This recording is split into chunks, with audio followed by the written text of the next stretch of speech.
अब आपको सीधे ग्राउंड जीरो लिए चलते हैं। मेरे सहयोगी विशाल पांडे हमारे साथ जुड़ गए हैं। विशाल, आप लगातार वहां पर जमीन पर मौजूद हैं। सूरत हाल बेहद चिंताजनक इस समय नजर आ रहे हैं, लेकिन फिलहाल इजराइल के सामने टेबल पर ऑप्शंस क्या क्या हैं? आखिर किस तरीके से इजराइल अपने इस मिलिट्री ऑपरेशन को आगे ले जाना चाहता है? मिलिट्री ऑब्जेक्टिव क्या है इस समय? देखिए, यहाँ पर अगर हम इजराइल के पॉइंट ऑफ व्यू से देखें तो इजराइल इस वक्त दो मोर्चे पर पूरी तरह से अपनी तैनाती कर चुका है। पहला जो कि हमास से लगातार उसका मुकाबला चल रहा है। हमास के आतंकियों के जो ठिकाने हैं गजा पट्टी में, उनको इजराइल लगातार निशाना बना रहा है। और साथ ही हालांकि अभी इस पर बहुत आधिकारिक चीज़ें नहीं बताई गई, लेकिन जो हमें जानकारी मिल रही है, जो स्त्रौत का एरिया है गजा पट्टी के नज़दीक, जहाँ पर पहले दिन 7 अक्टूबर को गोलीबारी की थी हमास के आतंकियों ने घुसपैठ करके, वहाँ पर कुछ आतंकी अभी भी छिपे हो सकते हैं, जिन्हें फिलहाल इजरायली डिफेंस फोर्सेस ढूंढने का काम कर रही है। और वो भी घर घर में जो पूरा इलाका है स्त्रौत का, वहां पर जाकर ये search operation Israel defence forces की तरफ से चलाया जा रहा है। और वहीं दूसरी तरफ इजराइल की फोर्स लगातार गजा पट्टी में जो आतंकी ठिकाने हैं हमास के, उनको निशाना बना रही है। और बेंजामिन नेतन्याहू जो कि इजराइल के प्रधानमंत्री हैं, उन्होंने साफ कह दिया कि ऐसा सबक सिखाएंगे कि आने वाली पीढ़ियां भी याद रखेंगे हमास की कि इजराइल में आतंकी हमला करने का क्या नतीजा होता है।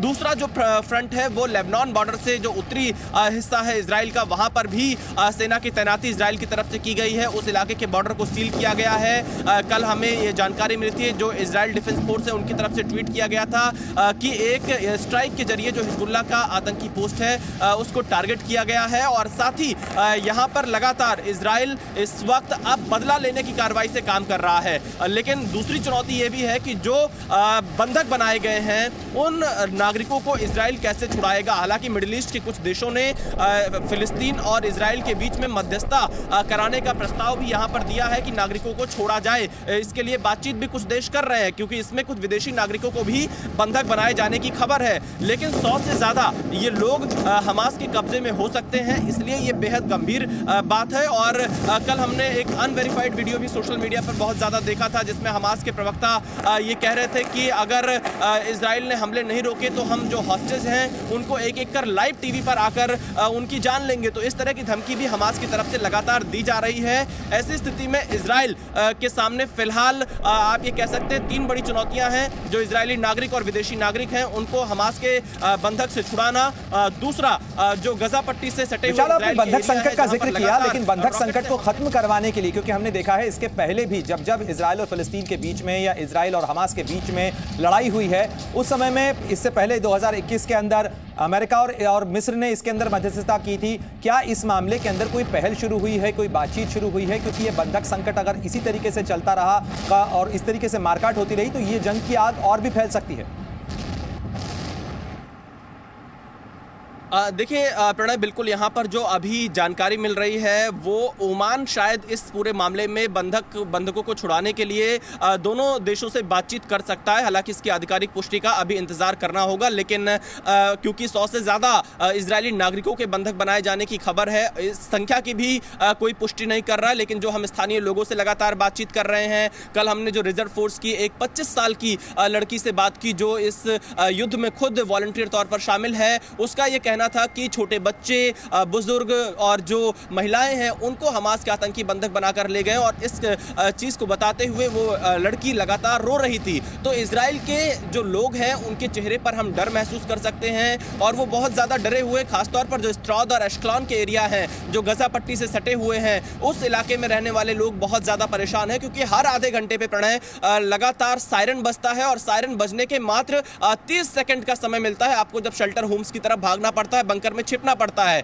ऐसी स्थिति में लोगों को अपनी जान की भी चिंता है और अपने उन लोगों की भी चिंता है जिन्हें हमास ने कब्जे में ले रखा है। तो अब देखना यही होगा और कौन से देश यहां मध्यस्थता के लिए आगे आते हैं, ताकि जिन्हें हमास ने बंधक बना रखा है वो इजराइल को वापस सौंपे, वो अपने घर आ सके। क्योंकि ये संख्या 100 लगभग बताई जा रही है और हमास इन्हें कब तक छोड़ेगा, किन शर्तों पर छोड़ेगा और इजराइल इन्हें कैसे छुड़ाएगा, ये एक लगातार सवाल बना हुआ है। लेकिन फिलहाल हम यहां पर देख रहे हैं कि इजराइल डिफेंस फोर्सेस और इजराइल के प्रधानमंत्री लगातार इस बात को कह रहे हैं कि हमास को ऐसा सबक सिखाएंगे जिससे आने वाली पीढ़ियां उनकी याद रखेंगी कि इजराइल पर आतंकी हमला करने का क्या मतलब होता है। और दूसरा, मिडिल ईस्ट पूरी तरह से देखना यह होगा कि आगे कैसे इस पर रिएक्ट विशाल, इस समय आप तेल अवीव में मौजूद हैं। अगर बीते 24 घंटों की बात की जाए तो इन 24 घंटों के अंदर क्या अभी भी गाजा की तरफ से रॉकेट फायरिंग का सिलसिला जारी है और किन किन इलाकों को निशाना लगातार बनाया जा रहा है इजराइल के रॉकेट फायरिंग से गाजा की तरफ से?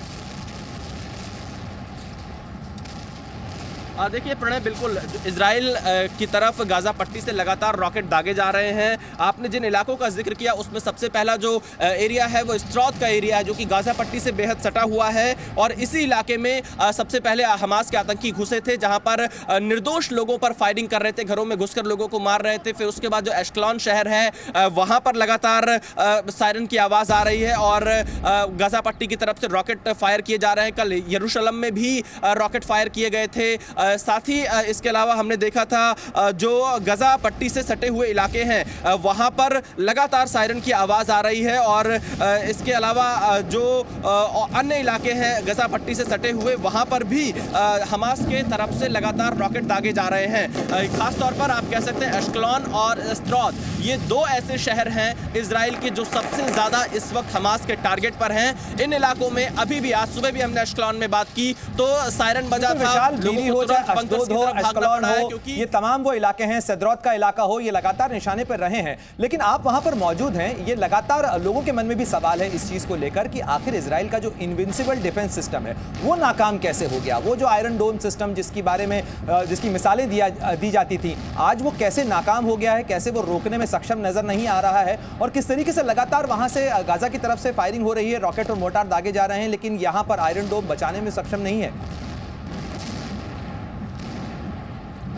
देखिए बिल्कुल ये एक बहुत बड़ा सवाल है प्रणय, और तमाम डिफेंस एक्सपर्ट भी इससे बहुत हैरान हैं क्योंकि इजराइल की जो सुरक्षा एजेंसियां हैं, चाहे मोसाद हो या फिर जो इनके तकनीक के क्षेत्र में, खासतौर पर डिफेंस टेक्नोलॉजी के क्षेत्र में जो इजराइल का नाम रहा है, उस नाम पर भी कहीं ना कहीं प्रश्न चिन्ह खड़े हो रहे हैं कि आखिरकार आयरन डोम क्या कर रहा है, कैसे जो हमास की रॉकेट हैं वो इजराइल के क्षेत्र में आ जा रही हैं। और दूसरा सवाल तो ये भी है प्रणय कि कैसे 5000 की संख्या में रॉकेट 7 अक्टूबर को दाग दिए गए और इजराइल को कानो कान भनक तक नहीं लग पाई। बड़ा सवाल मोसाद के ऊपर भी यहां खड़ा हो रहा है कि कैसे इतनी बड़ी संख्या में हमास के आतंकियों ने घुसपैठ कर ली और उनको इंटेलिजेंस बिल्कुल भी नहीं मिल पाया और वो इन्हें रोकने में सक्षम नहीं रहे। जवाब पूरा करिएगा, लेकिन साथ साथ जरा जी न्यूज़ के दर्शकों को वो तस्वीरें भी दिखाइए क्योंकि आप तेल अवीव के अंदर इस समय मौजूद हैं। तेल अवीव में इस समय किस तरीके का माहौल है, अगर आप कैमरा पैन कर सकें, और साथ ही ये भी बताइएगा कि आखिर इजराइल के अंदर लोकल स्थानीय लोग क्या कह रहे हैं कि सरकार की इतनी बड़ी नाकामी, डिफेंस फोर्सेस की इतनी बड़ी नाकामी को लेकर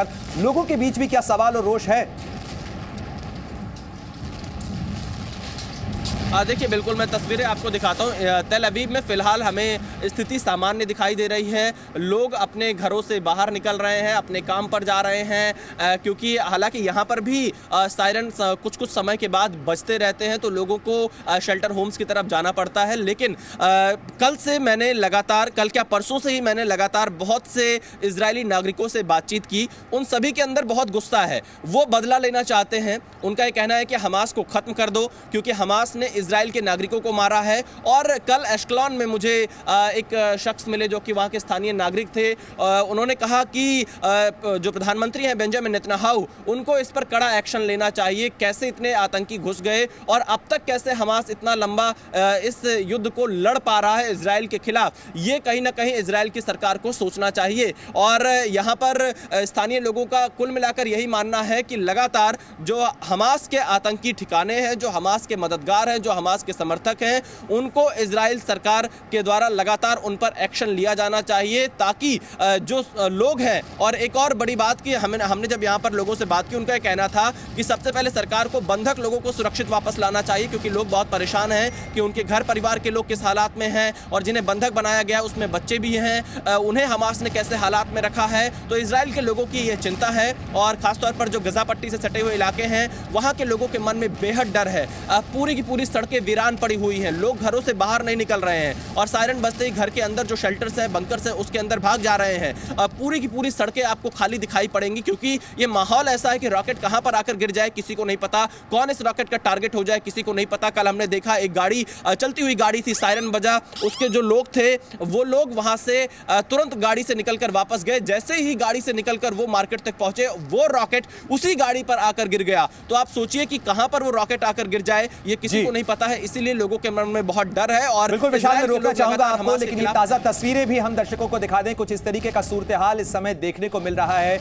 गाजा की ये तस्वीरें हैं जो हम आपको बता रहे हैं। लगातार इजरायली डिफेंस फोर्सेस के स्ट्राइक का जो ऑपरेशन है वो देखने को मिल रहा है और बीते कुछ समय से, कुछ महीनों से अगर कहा जाए, लगातार इजराइल की तरफ से इस तरीके के ऑपरेशंस होते रहे हैं। लेकिन 7 अक्टूबर की घटना के बाद से लगातार इजराइल के जो डिफेंस फोर्सेस हैं, इजराइल के जो लड़ाकू विमान हैं, वो गाजा के ऊपर बमबारी कर रहे हैं। इस तरीके की बमबारी, इस तरीके की आग गाजा के कई इलाकों से उठती हुई देखी जा रही है। धुएं का गुबार गाजा के आसमान के ऊपर इस समय चारों तरफ नजर आ रहा है क्योंकि लगातार बमबारी का सिलसिला चल रहा है और इजराइल की तरफ से जो संकेत दिए गए हैं फिलहाल वो रुकने नहीं जा रहा, थमने नहीं जा रहा। लगातार इस तरीके के ऑपरेशंस जो हैं वो चलाए जा रहे हैं और इन ऑपरेशंस के साथ ही लगातार जो इजराइल का ऑपरेशन आयरन स्वॉर्ड है वो इस समय आगे बढ़ रहा है।